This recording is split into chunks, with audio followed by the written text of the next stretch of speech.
हमें नरेंद्र मोदी जी का शुक्रगुजार होना चाहिए। उन्होंने क्रिएटिव थिंकिंग खूब बढ़ाई है। जितना ही उन्होंने स्टाइफल करने की कोशिश की। अब मैं आपको बताऊं, बाबा साहब और नेहरू को मैंने इतना कभी नहीं पढ़ा था उनके आने से पहले।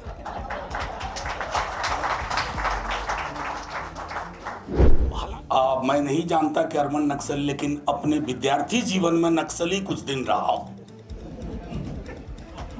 और इसका गर्व है मुझे। पूरी पॉलिटिकल इकोनॉमी है गवर्नेंस की, ये नियो लिबरल पॉलिटिकल इकोनॉमी ये अपना जस्टिफिकेशन ब्राह्मणिक पैराडाइम में ढूंढ रही है और वो पैराडाइम किसी के लिए भी हितकर नहीं है। आदिवासी समाज, दलित, पिछड़े और किसी भी जाति के प्रगतिशील तत्व। अब मुझको कमाल लगता है, आप ट्राइबल लीडर बोलते हो, बैकवर्ड लीडर बोलते हो, दलित लीडर बोलते हो, फॉरवर्ड लीडर कभी क्यों नहीं बोलते हो?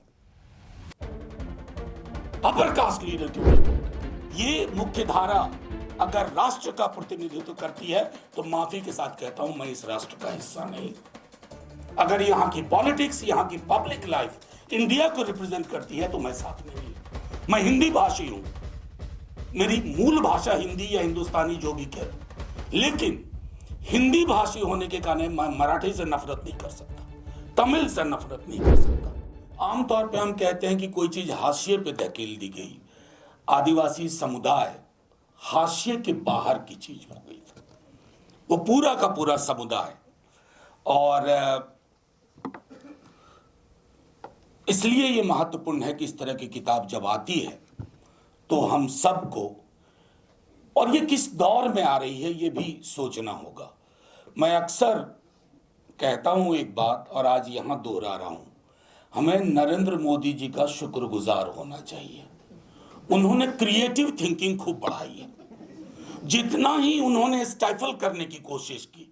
अब मैं आपको बताऊं, बाबा साहब और नेहरू को मैंने इतना कभी नहीं पढ़ा था उनके आने से पहले।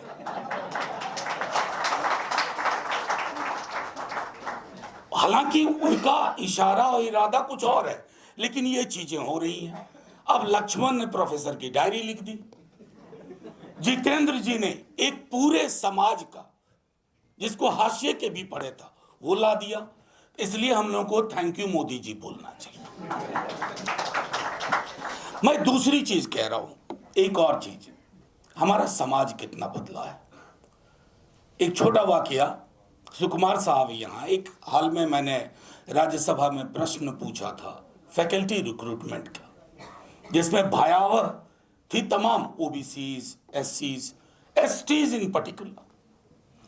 सुकुमार साहब ने उस आर्टिकल, उस डेटा पर पूरा एक नैरेटिव, सोशियोलॉजिकल पॉलिटिकल नैरेटिव एक प्रमुख अंग्रेजी दैनिक में लिखा और मैंने उसको शेयर किया ट्विटर हैंडल पे। और मुझे जो नीचे कमोबेश, जो कल भी एक अलग नीचे कहा कि तुझे पता है तेरा जन्म कहां हुआ है। मैं मुंह लगता नहीं आमतौर पर उस मीडियम में, लेकिन मुझे लगा कि कम से कम एक दो लोगों को यह कहूं कि यार मुझे पता है ऐसे देश में जन्म हुआ है जहां एक संविधान है और जो संविधान के बाहर है वो मेरे जयान से बाहर है। जो संविधान में है मैं उसकी बात करूंगा। कई लोगों को बड़ी आपत्ति हुई थी ईडब्ल्यूएस रिजर्वेशन के दौरान। मैं आज भी कहता हूं मेरी आपत्तियां किस बात से थी कि संविधान में सामाजिक और शैक्षणिक आरक्षण का प्रावधान है। और 100 बार हम में से अधिकांश लोगों की, यहां मैं ऐसे चेहरे देख रहा हूं कि मंच से आप विलग नहीं हैं, आप सब अपनी अपनी लड़ाई लड़ रहे हैं, हमारे साथ लड़ाई लड़ रहे हैं। कई चेहरे मैं देख रहा हूं, सामाजिक और शैक्षणिक। और बार बार इस बात को इस मंच के तमाम लोगों ने दोहराया कि आरक्षण गरीबी उन्मूलन योजना नहीं है, आरक्षण पॉवर्टी इरेडिकेशन प्रोग्राम नहीं है, आरक्षण बाबा साहब के नपे तुले शब्दों में प्रतिनिधित्व है। और दूसरी महत्वपूर्ण चीज, ऐसा क्यों है मैं इनकार नहीं करता हूं, अलग अलग जातियों में भी गरीबी होगी, लेकिन ऐसा क्यों है, शुक्रिया सुकुमार भाई, ऐसा क्यों है कि जब हम जाति जनजाति में जाते हैं नीचे की ओर गरीबी बढ़ती है, ऊपर कंसंट्रेशन कम होता जाता है, तो रिश्ता साफ है। और उस संदर्भ में तो मैं आपको देश की फिजा के बारे में ये बात कह रहा था कि माहौल क्या है।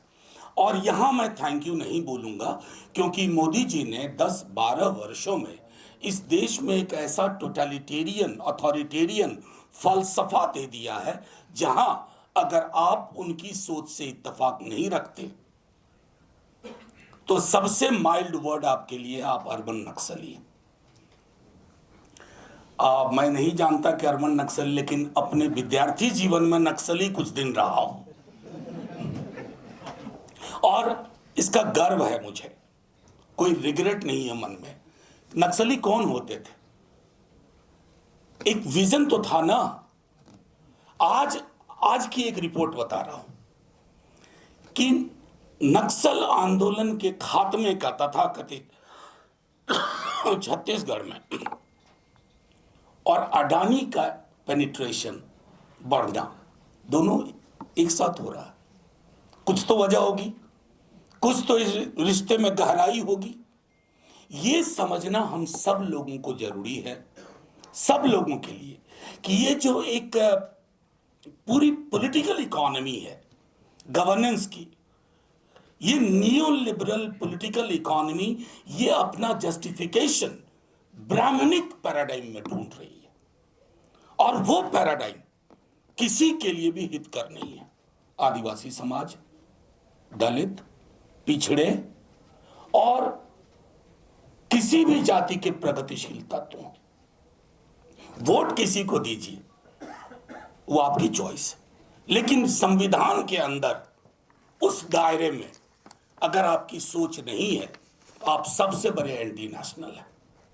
आप दूसरों को एंटी नेशनल ना बोले, आप एंटी नेशनल है, क्योंकि मेरा देश संविधान से चलेगा, किसी संघ के विधान से नहीं चलेगा। 2-3 छोटी छोटी बातें।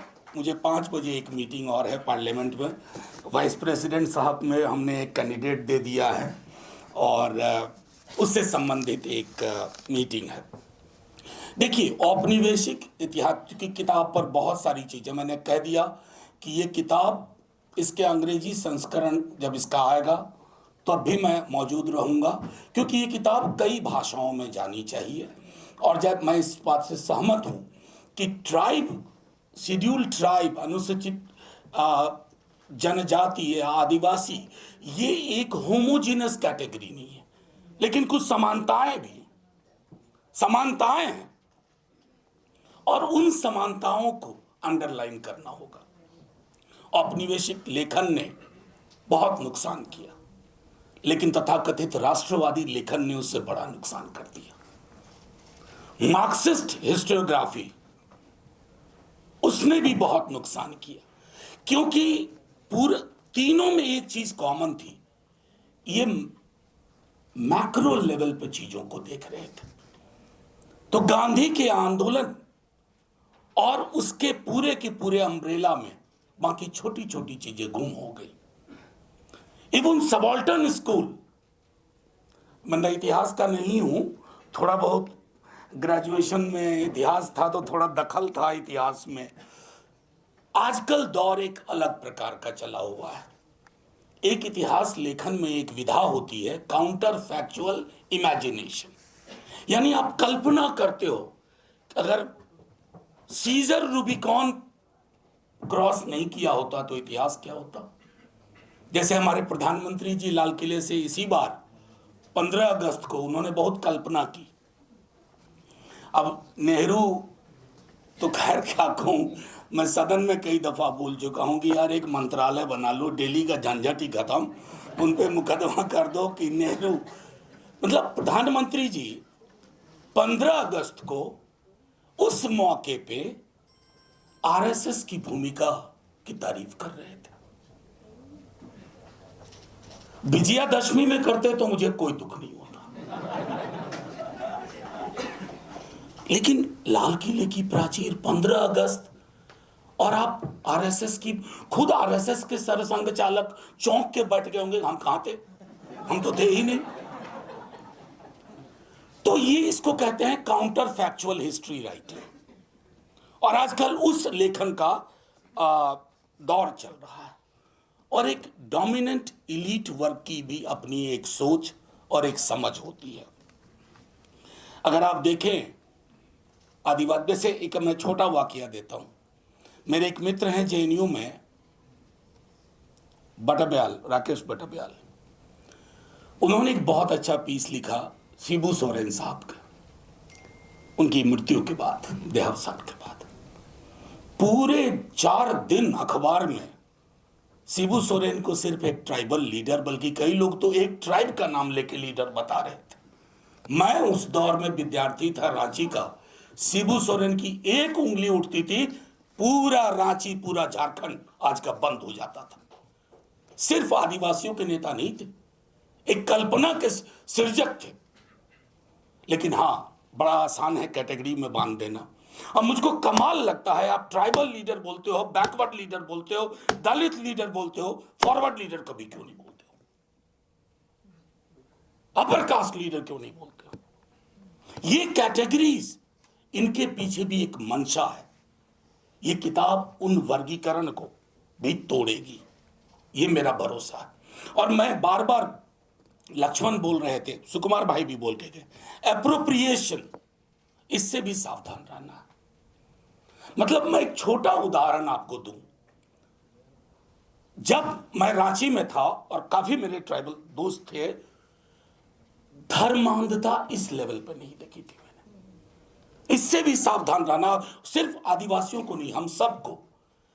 क्योंकि धार्मिकता और धर्मांधता के बीच की जो दीवार है वो खत्म कर दी गई है। और ये सिर्फ पॉलिटिकल लीडर्स ने नहीं किया, बाजार ने उनका साथ दिया। तो आप कई मोर्चे पर लड़ रहे हैं, अलग अलग मोर्चे पर लड़ रहे हैं, लेकिन महत्वपूर्ण यह है, और यहां मैं इस बात से सहमत हूं, जैसे सप्तगिरी भाई कह रहे थे, थोड़ा उनसे विलग, लड़ाइयां साझेदारी की करनी होगी,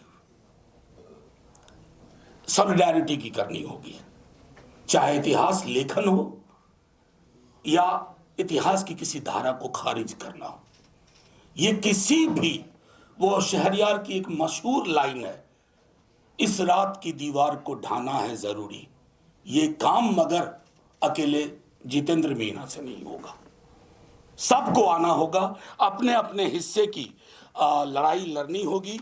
और मेरा तो पूरा का पूरा फ्रेमवर्क ही बिगड़ गया, लेकिन जो भी मैं समझता हूं कि आप सबको बहुत बहुत शुभकामनाएं। जैसा मैंने आप प्रारंभ में कहा, हम सब ने, आप सबको, क्योंकि मैं देख रहा हूं चेहरे, नाम सबका नहीं ले सकता, आप सब एक मुश्किल लड़ाई लड़ रहे हैं, हम सब एक मुश्किल लड़ाई लड़ रहे हैं।